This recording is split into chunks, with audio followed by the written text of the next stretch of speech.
The incident you've just witnessed was described by the police and the press as an accident.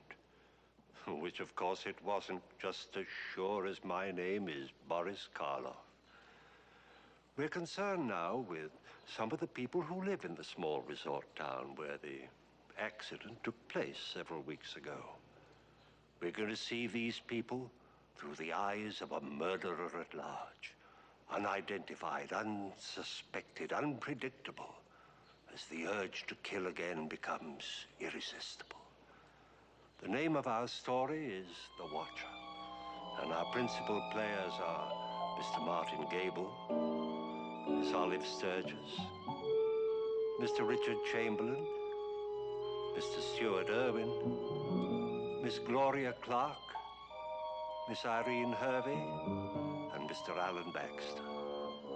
Take my word for it, this is a thriller.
Nice evening, Miss Tomlinson.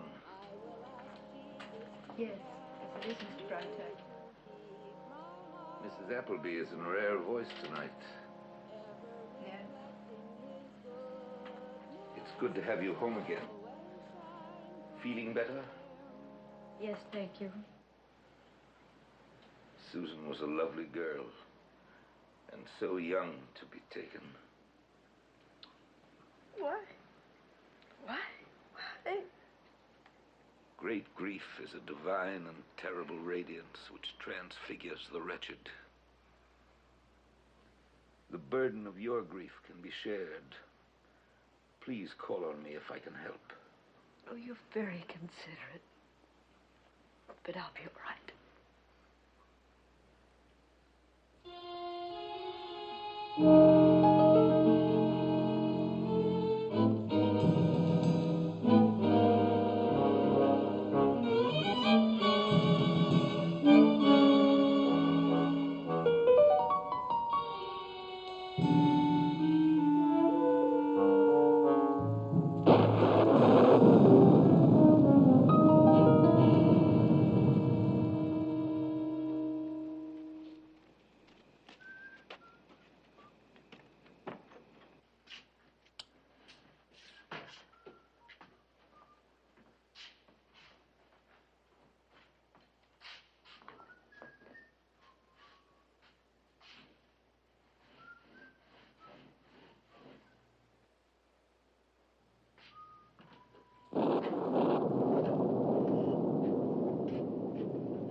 Working late again, Larry?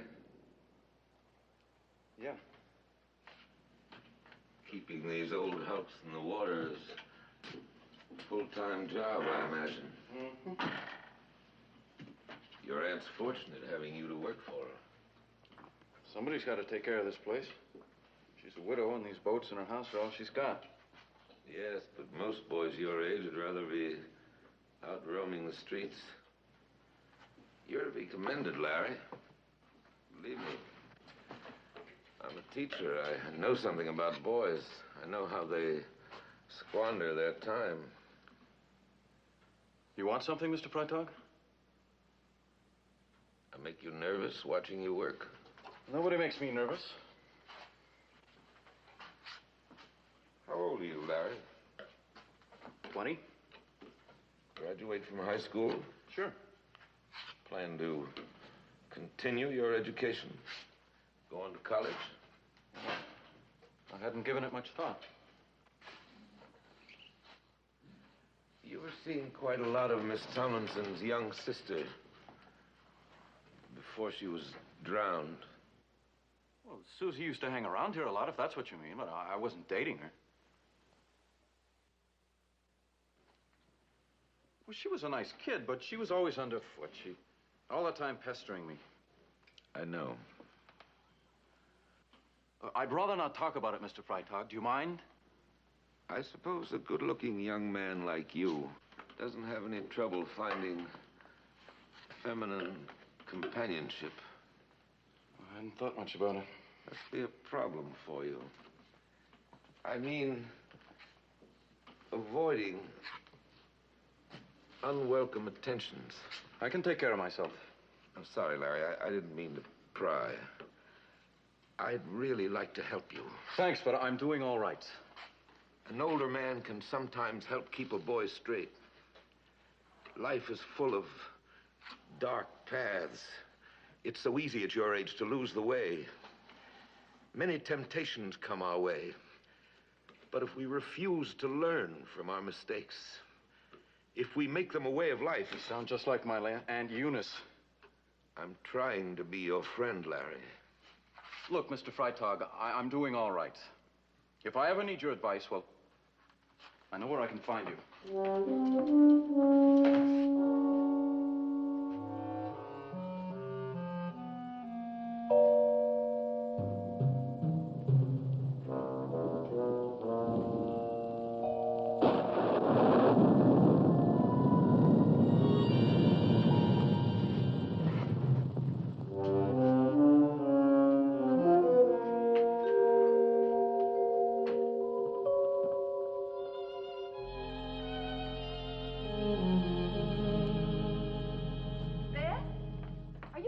Again? Yes, Mother.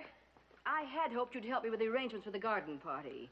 There's a great deal to do before tomorrow night. Well, I'm sorry, Mother. It's time you assumed some social responsibility, Beth. Why? You have enough for both of us. Don't be insolent, young lady. I'm sorry. You should be. You should also be sorry for the way you look. Oh, Beth, won't you even try? You have a closet full of dresses, and I never see you in anything but blue jeans. You're almost 21. It's time you started behaving like a lady. Oh, Mother, let's not have another scene. Where are you going? To Shirley's. All right, run along. But we'll have a long talk tomorrow. It's a date.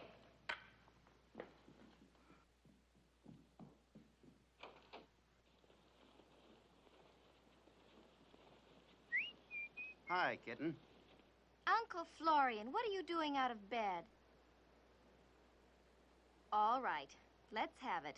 Hmm? You know what the doctor said. Give it to me. Ah, petticoat tyranny. Just because she gave you a bad time, you have to ruin my evening. That's right. We petted women are a perverse lot. Amen to that. You'd perish without us. Got a date tonight? Gonna rain, you know. Let it. Larry? Mm-hmm. What's our cover story? I'm at Shirley's. Any chance Shirley might phone you? Nope. Well, I'll answer all incoming calls anyway. Thanks, as usual. Beth, enjoy yourself.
Somebody was watching me. Who? Where?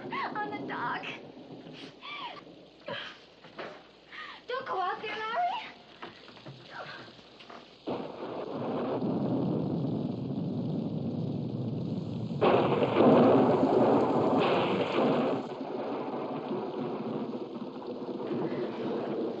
You and your wild imagination. Larry, I saw somebody. There was nobody out there. You probably saw those nets waving at you. Well, looks like we have soggy donuts with our job, huh? You are a ninny. Guilty conscience, I guess. Oh, Larry, if my mother had any inkling, it'd kill her. Hey, we haven't said hello yet. Larry, it's doing something to me. Sneaking off to meet you here and telling lies. How about it, huh? Huh?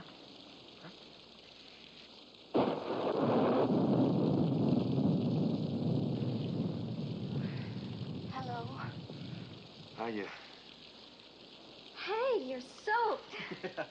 You're gonna be the death of me yet. Well, make with the coffee department while I find some dry clothes.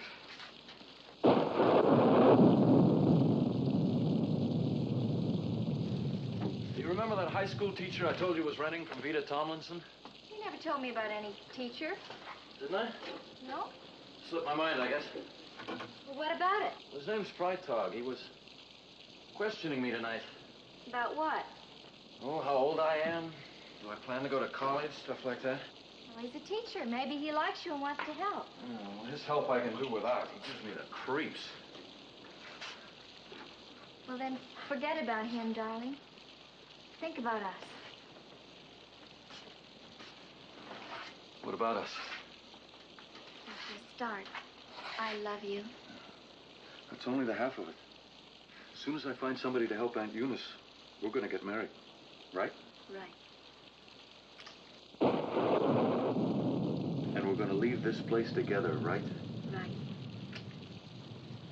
Okay. Tomorrow's my day off. And we're going on a picnic. To Rainbow Lake? To our Larry. favorite Don't. spot. Larry.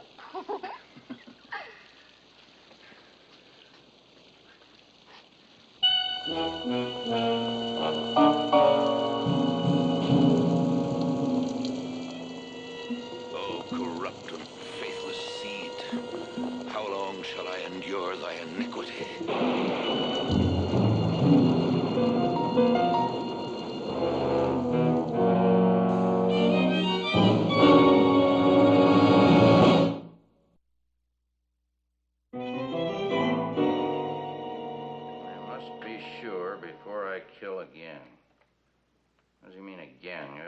murder here since Prohibition. What about Toby Cantwell? Four people saw Opal Johnson shoot him. I mean, an unsolved murder. Oh. Unless maybe he's talking about Susie Tomlinson. Now, you know the coroner ruled that an accident. I didn't buy that then. I don't buy it now. Look, you're hired to keep the peace, not to stir up more trouble. Bill. We try to solve crimes, not cover them up. This is a summer resort. The tourist trade here keeps the natives alive all winter.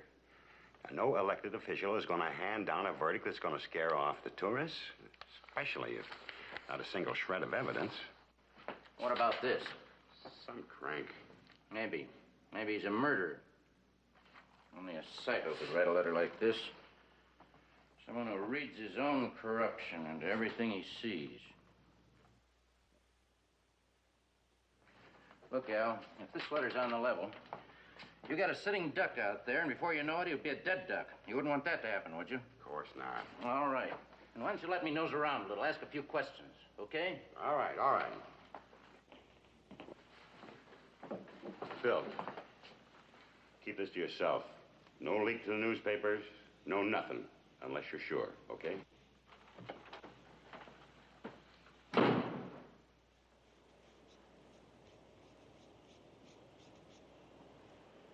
Telephone, Edith. Oh, all right. Florian, see if Beth's awake yet. Beth.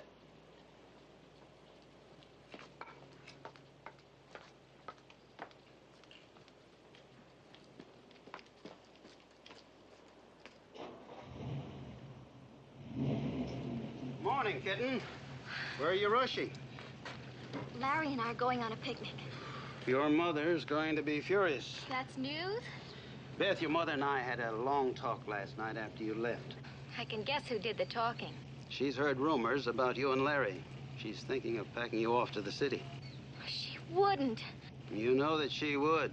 So take a tip from your old pal here and get home in time for this shindig tonight. I will, I promise. And I'll be the perfect junior hostess. Tell her for me. Get out of here before I tan your bottom.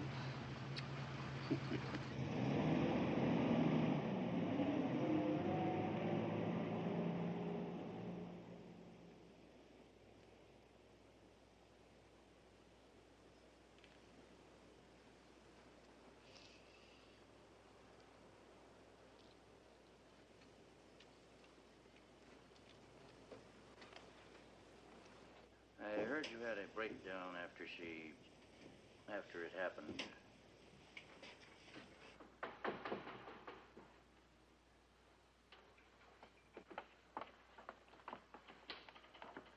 I'm not intruding, I hope. I saw the car outside. This is Mr. Archer, Mr. Freitag. He's come to talk about Susan. Oh, nothing wrong, I hope. Not a thing, Mr. Freitag. Well, I won't intrude.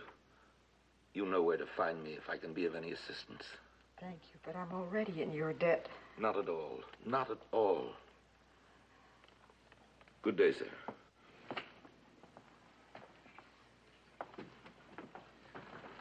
Miss Tomlinson, I'm not here to hurt you any more than you've already been hurt. That sounds trite, doesn't it? Fact is, I'm reopening your sister's case. Why? Because I'm not satisfied with the coroner's verdict.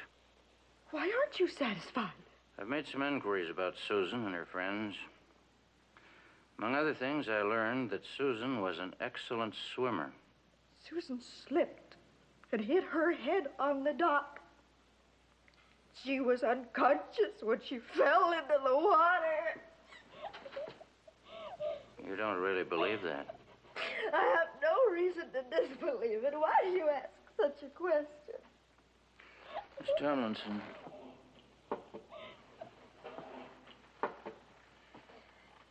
Did Susan have any close friends that you were concerned about? Susan had lots of nice friends. I mean boyfriends. Just what are you suggesting? I understand you kept a pretty tight rein on her. Maybe too tight? Young girl needs close supervision. And you gave her close supervision. Very close. And so, she reacted quite naturally. She rebelled. She had dates behind your back. It's not true. She spent quite a lot of time down at the boathouse with Larry Carter, for one. I don't wish to discuss it.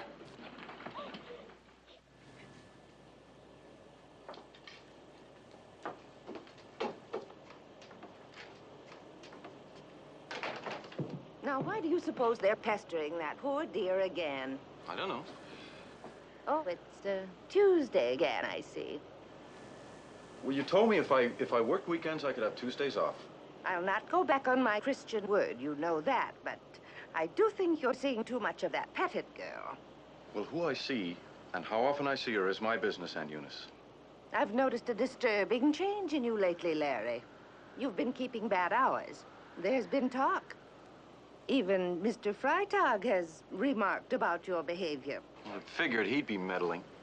Mr. Freitag is a nice religious man, and you'd do well to heed his example.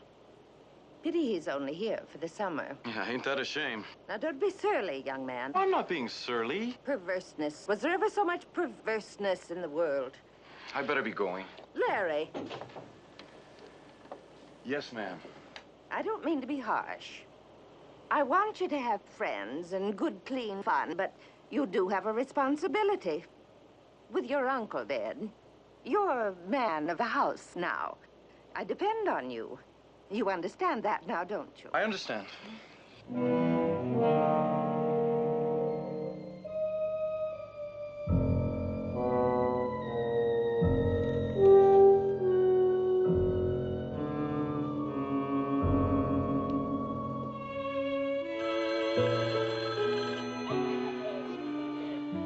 Hello? Yes? Well, you better get with it. Another letter just came in. Special delivery. Go ahead. It was mailed last night or either early this morning. It's unsigned. It reads, I am now certain I must kill again.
If it's something serious, I don't want to hear it. Everything's too beautiful. The sky has a fresh coat of blue just for us. We're making a big mistake, Beth. How? By not getting married right now. Oh, Larry. Well, why not? We could drive into the next state, get a license, and be married before morning.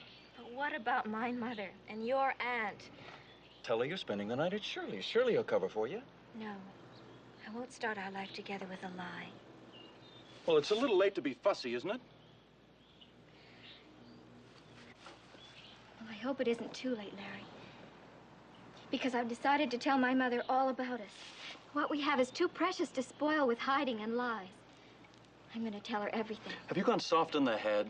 She'll never let you marry a guy with no parents, no real family. Except an aunt who spends all her time singing hymns and telling everybody what a good Christian she I'll is. have to take that chance. That chance. It's the only way. What you're saying is no. Okay, it's no, and that's the end of it.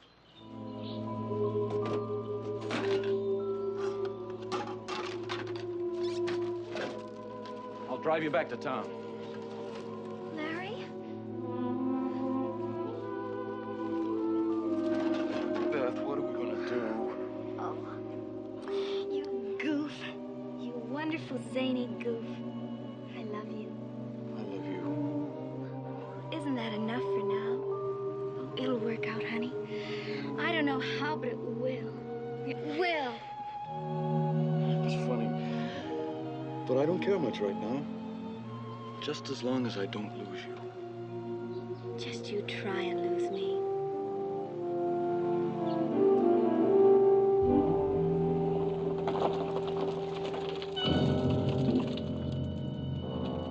Larry, there's somebody up there watching us. Who'd be watching us? No, there's somebody up there. I feel it. I know it. Well, don't be silly.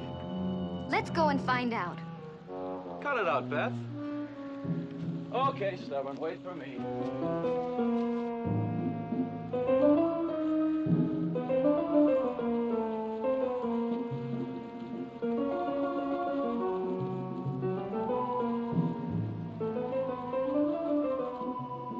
Nothing.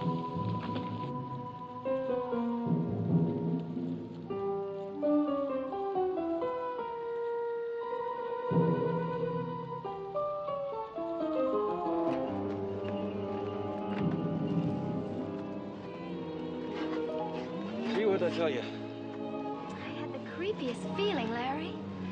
Come here, you. Hey, look at the sun. It must be almost 6. Hey, we better go.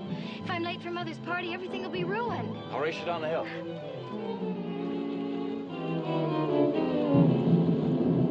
Ow! Are you all right? Larry, my ankle. Oh, how are we going to get back to the car?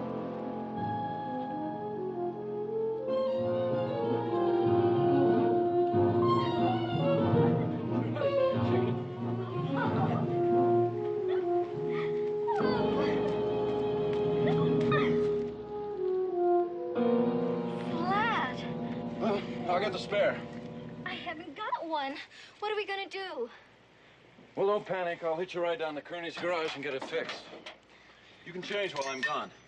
Well, I'm going with you. No, you'd only slow me down. But, Larry, I don't want to stay here alone. Well, I can't carry you and wheel the tire, too. Lock yourself in the car if you're scared. No, Larry, Look, do you want to get home on time? Then quit arguing.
Ma keep them young'uns in the car. Your boy tells me he found a girl murdered.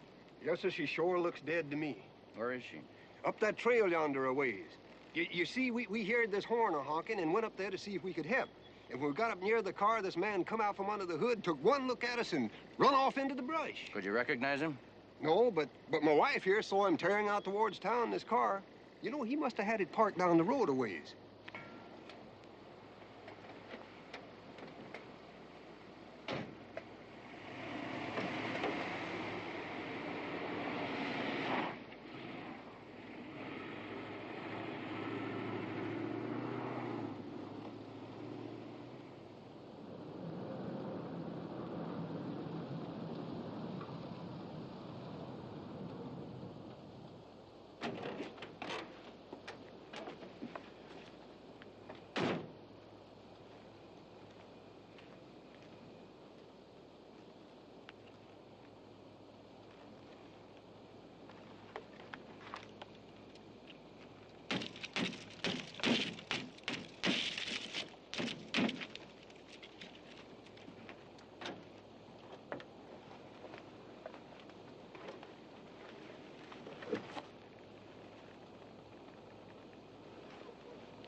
I'm a police officer, miss.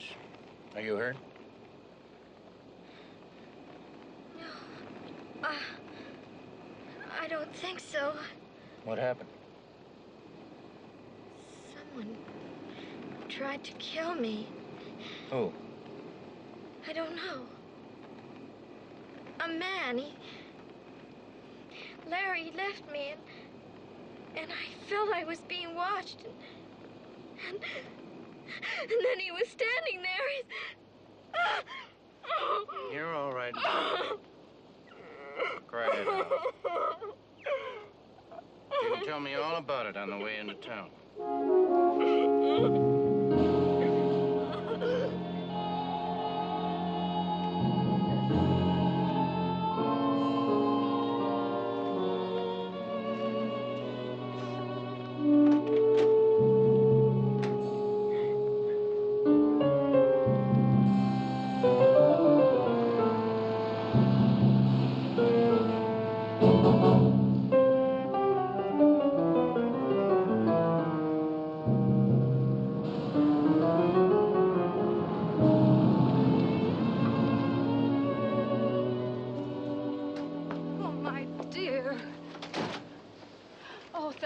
You're all right. I'm sorry I spoiled your party, Mother. Your uncle and I have telephoned everybody. We've told them you had an automobile accident. That's all they need to ever know. But something's happened to Larry, and they won't tell me what. I'll drop back later to talk to your daughter, Mrs. Pettit. Good night. Oh, officer. There's to be no talk about where my daughter was found. Sheriff Matthews and I have discussed it. Do you understand?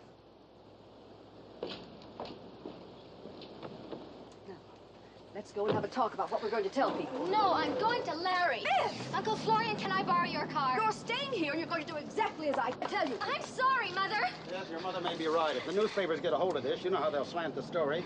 Daughter of prominent socialite attacked by fiend. Can I borrow your car? Beth, you've got to listen to me. I'm going if I have to crawl. Oh, so it's finally come to the surface, has it? I know now what I've seen in you all summer, Beth. In spite of a fine home and a decent family, you've turned out to be nothing but a little tramp. Whatever I am, I have you to thank, Mother, for making me hide and tell lies. And worst of all, for making me feel ashamed of loving Larry. How dare you!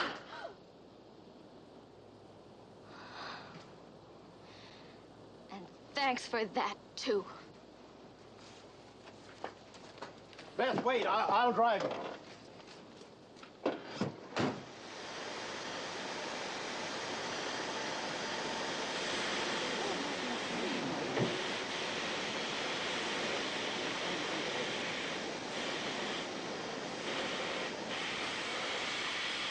How did it happen? Somebody banged him. Then they pushed the down button. He'd have been crushed if that tire rim hadn't been laying there. Won't the rack go back up? No, it's frozen. That'll be cut through in a minute. Anybody see who did it? No, but it had to be the same weirdo that wrote those letters and tried to kill the Pettit girl. And murdered Susie Tamlin. Well, there's a connection, that's for sure. How much longer, Sheriff? It'll be a few minutes yet, Doctor. You think you can revive him, Doctor? You'll have to wait with your questions. Until when? Until tonight, maybe. The Portville Hospital is sending an ambulance. Meanwhile, we'll take him to his home. How bad is that head injury? I can't tell till I see the x-rays.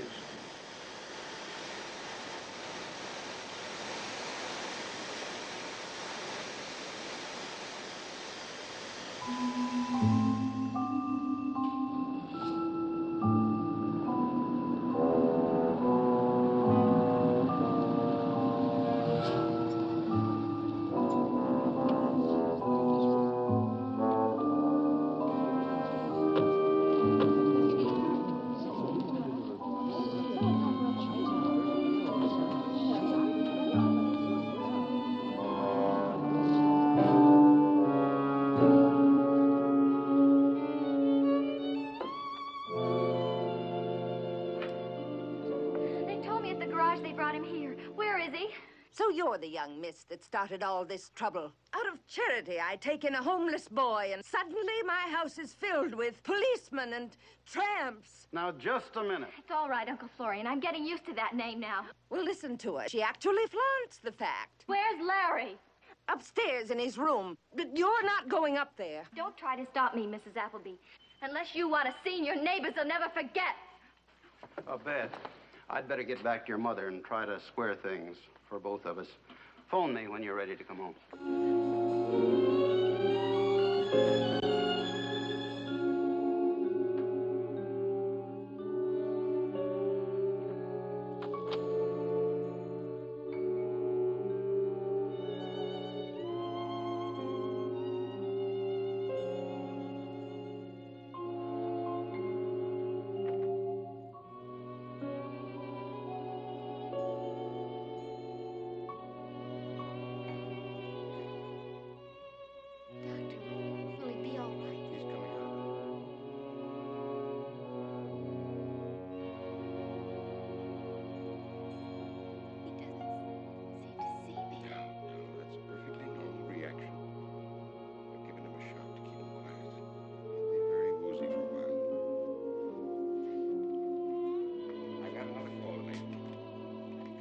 I'll be back before the ambulance arrives.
You gave me such a fright.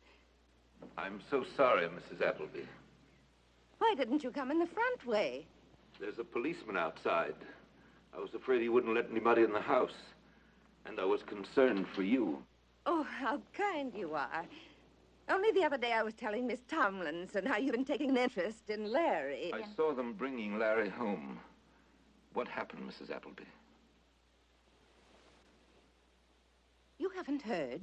No, I just returned from Portville. Oh, it's all over town, Mr. Freitag. The shame of it. How I'm ever going to live down the shame. Some fiend attacked Larry at the gas station. And the girl he was out in the woods with, alone. She's upstairs with him now, the brazen little baggage. Even threatened to create a scene if I tried to stop her. After all I've done to that boy, this is the way he repays me. Have either of them been able to say who attacked them?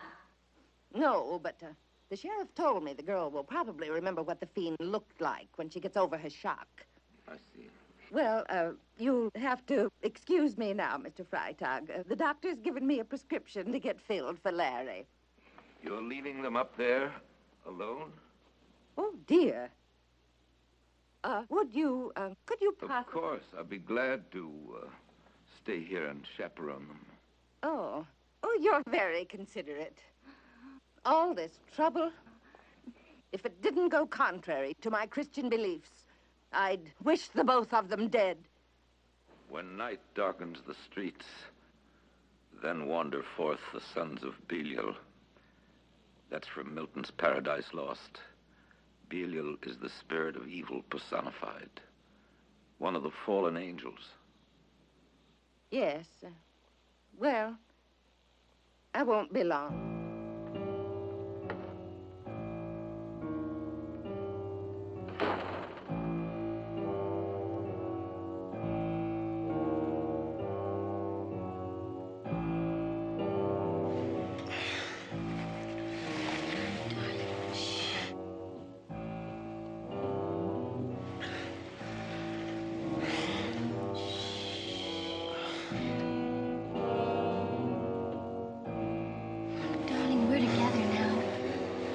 Nothing will